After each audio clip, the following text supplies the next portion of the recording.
Assalamualaikum warahmatullahi wabarakatuh.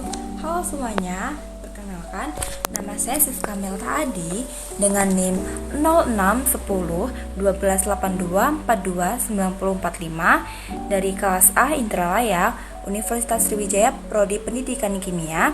Di sini saya ingin menjelaskan tentang materi hakikat IPA dan pembelajaran IPA terpadu, yang dimana tugas ini untuk memenuhi tugas mata kuliah IPA dengan dosen pengampu Ibu Dr. Sofia SPD MSI. Oke, langsung saja ke materinya. Hakikat IPA. Ilmu pengetahuan alam atau IPA merupakan bagian dari ilmu pengetahuan atau sains yang semula berasal dari bahasa Inggris.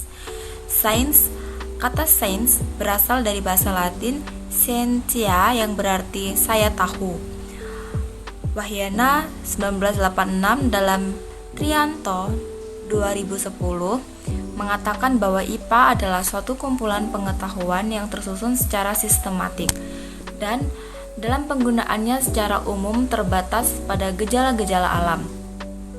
Perkembangannya tidak hanya ditandai oleh adanya kumpulan fakta, tetapi oleh adanya metode ilmiah dan sikap ilmiah.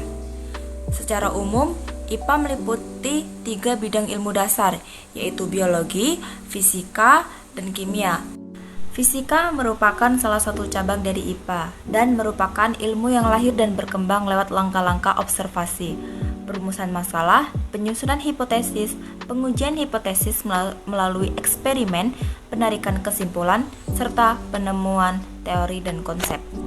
Sikap, proses, produk, dan aplikasi pada sains tidak dapat dipisahkan satu sama lain. Oleh karena itu, dalam proses pembelajaran sains, peserta didik diharapkan dapat mengalami proses pembelajaran secara utuh, sehingga mampu memahami fenomena alam melalui kegiatan pemecahan masalah, metode ilmiah, serta dapat meniru cara kerja ilmuwan dalam menemukan fakta baru. Jadi, sains sebagai proses, sikap, dan aplikasi dapat dirasakan siswa dalam proses pembelajaran. Dengan demikian, IPA pada hakikatnya adalah ilmu untuk mencari tahu, memahami alam semesta secara sistematik, dan mengembangkan pemahaman dan penerapan konsep untuk dijadikan sebagai suatu produk yang menghasilkan. Sehingga, IPA bukan hanya merupakan kumpulan pengetahuan berupa fakta, konsep, prinsip, melainkan suatu proses penemuan dan pengembangan. Dengan demikian diharapkan pendidikan IPA menjadi wahana bagi peserta didik untuk mempelajari diri sendiri dan lingkungan, serta dapat mengembangkan pengetahuan yang telah diperoleh untuk kesejahteraan umat manusia sendiri. Menurut Brihantro Laksmi 1986 dalam Trianto 2010, nilai-nilai IPA yang dapat ditanamkan dalam pembelajaran IPA antara lain sebagai berikut. A. Kecakapan bekerja dan berpikir secara teratur dan sistematik menurut langkah-langkah metode ilmiah. B. Keterampilan dan kecakapan dalam mengadakan pengamatan, mempergunakan alat-alat eksperimen untuk memecahkan masalah. C. Memiliki sikap ilmiah yang diperlukan dalam memecahkan masalah dalam kaitannya dengan pelajaran sains maupun dalam kehidupan. Pembelajaran IPA terpadu. Pembelajaran adalah suatu kombinasi yang tersusun meliputi unsur-unsur manusiawi, material, fasilitas, perlengkapan, dan prosedur yang saling mempengaruhi mencapai tujuan pembelajaran. Ilmu pengetahuan alam atau IPA, sains dalam arti sempitnya, sebagai disiplin ilmu terdiri atas physical science dan life science. Physical science terdiri dari ilmu-ilmu astronomi, kimia, geologi, mineralogi, meteorologi, dan fisika, sedangkan life science meliputi biologi, zoologi, dan fisiologi. Pembelajaran IPA terpadu merupakan konsep pembelajaran sains dengan situasi lebih alami dan situasi dunia nyata siswa, serta mendorong siswa membuat hubungan antar cabang, sains, dan antara pengetahuan yang dimilikinya dengan penerapannya dalam kehidupan mereka sehari-hari.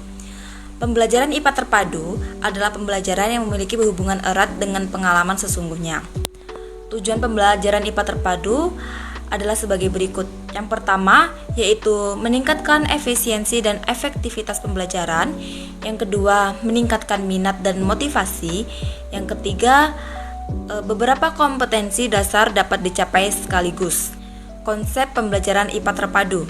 Pembelajaran terpadu merupakan pembelajaran yang dalam pembahasan materinya saling mengaitkan berbagai bidang studi atau mata pelajaran secara terpadu dalam suatu fokus tertentu. Salah satu kebaikan dalam pembelajaran terpadu adalah memberikan pengalaman langsung pada siswa.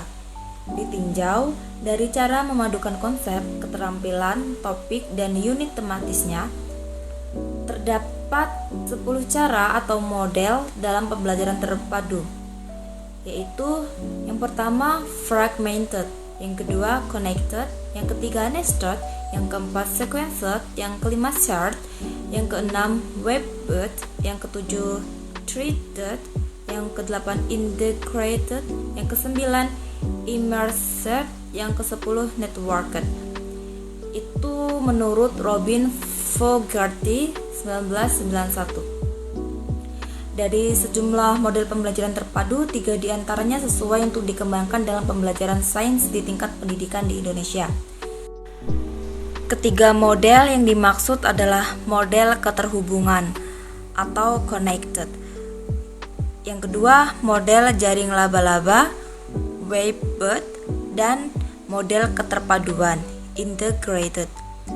Perbandingan deskripsi karakter, kelebihan, dan keterbatasan ketiga model tersebut, yaitu yang pertama model integrated.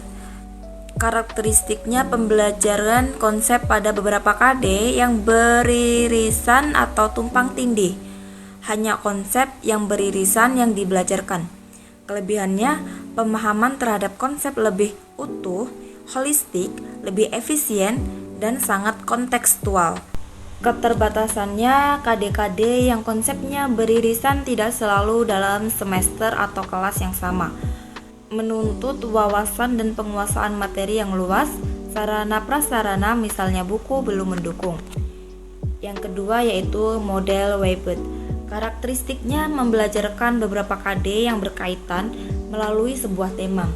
Kelebihannya, pemahaman terhadap konsep utuh, kontekstual, dapat dipilih tema-tema menarik yang dekat dengan kehidupan.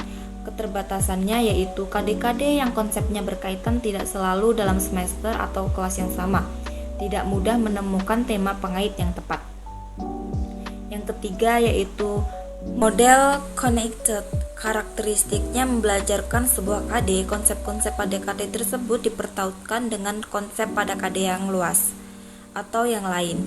Kelebihannya, melihat permasalahan tidak hanya dari satu bidang kajian. Pembelajaran dapat mengikuti KD-KD dalam standar isi. Keterbatasannya, kajian antara bidang kajian sudah tampak tetapi masih didominasi oleh bidang kajian tertentu. Pembelajaran terpadu model connected merupakan model integrasi dalam satu bidang kajian ilmu.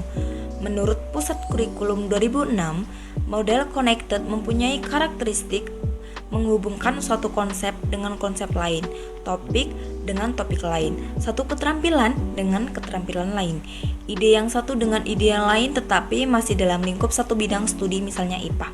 IPA dapat menghubungkan antara satu bidang kajian IPA dengan bidang kajian IPA yang lainnya, baik fisika, kimia, maupun biologi.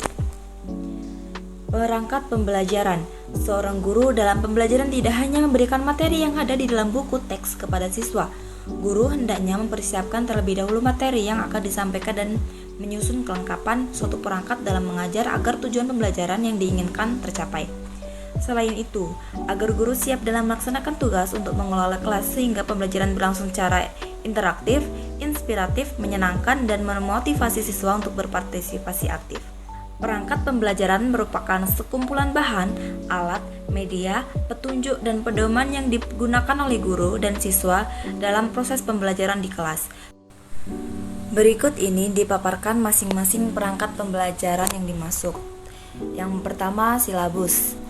Silabus merupakan tahap awal pengembangan kurikulum yang merupakan seperangkat rencana berupa ringkasan, garis besar, ikhtisar atau pokok-pokok isi pada kelompok mata pelajaran tertentu yang mencakup standar kompetensi, kompetensi dasar, materi pokok atau pembelajaran, kegiatan pembelajaran, indikator pencapaian kompetensi untuk penilaian, alokasi waktu dan sumber belajar.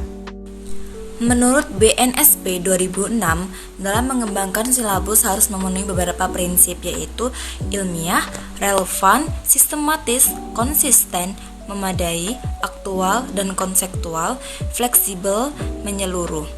Langkah-langkah penyusunan silabus menurut Suwarna 2011. Yang pertama, mengkaji standar kompetensi dan kompetensi dasar. Yang kedua, mengidentifikasi materi pokok. Yang ketiga, mengembangkan pengalaman belajar. Yang keempat, merumuskan indikator keberhasilan belajar. Yang kelima, penentuan jenis penilaian. Yang keenam, menentukan alokasi waktu. Dan yang ketujuh, menentukan sumber belajar. 2. Rencana pelaksanaan pembelajaran atau RPP. RPP adalah skenario perencanaan pembelajaran tahap demi tahap mengenai aktivitas yang akan diimplementasikan guru dalam mengajar siswa di kelas pada materi yang akan dipelajari sehingga pembelajaran bisa tercapai secara maksimal.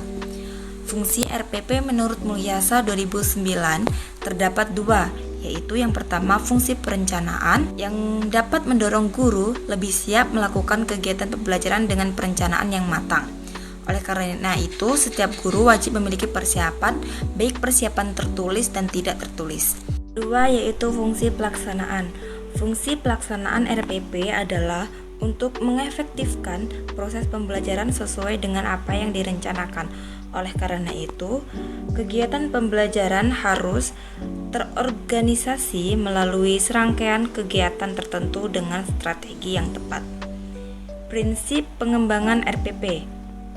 Prinsip pengembangan RPP menurut Mulyasa 2009 yang harus diperhatikan dalam pengembangan RPP sebagai berikut. A. Kompetensi yang dirumuskan dalam RPP harus jelas. Makin konkret kompetensi, makin mudah diamati dan makin tepat kegiatan-kegiatan yang harus dilakukan untuk membentuk kompetensi tersebut. B. RPP harus sederhana dan fleksibel. C. Kegiatan yang disusun dikembangkan dalam RPP harus menunjang dan sesuai dengan kompetensi dasar yang akan diwujudkan. D. RPP yang dikembangkan harus utuh dan menyeluruh, serta jelas pencapaiannya. E. Harus ada koordinasi antar komponen pelaksana program di sekolah, terutama apabila pembelajaran dilaksanakan secara tim atau dilaksanakan di luar kelas agar tidak mengganggu jam-jam pelajaran yang lain.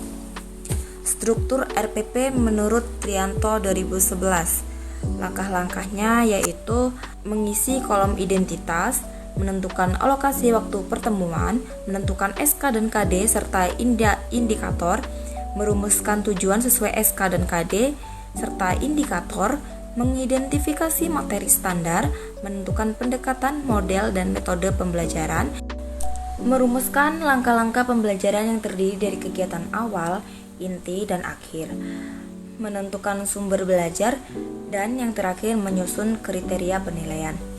Menurut Permendiknas nomor 41 2007, komponen-komponen yang penting yang ada dalam RPP meliputi A. Identitas mata pelajaran, satuan pendidikan, kelas, semester, materi mata pelajaran atau tema, jumlah pertemuan. B. Menentukan standar kompetensi atau SK. C. Merumuskan kompetensi dasar atau KD. D. Indikator pencapaian kompetensi. E. Tujuan pembelajaran. F. Materi ajar. G. Alokasi waktu yang ditentukan. H. Metode pembelajaran yang digunakan. I. Kegiatan pembelajaran yang terdiri dari kegiatan pendahuluan inti, eksplorasi, elaborasi, dan konfirmasi, dan penutup. J. Penilaian hasil. K. Sumber belajar. Dalam hal ini, format struktur RPP yang dikembangkan dalam penelitian ini mengadopsi dari Permendiknas nomor 41 tahun 2007. Sekian materi yang dapat saya sampaikan. Saya akhiri. Wassalamualaikum warahmatullahi wabarakatuh. Bye-bye. Terima kasih.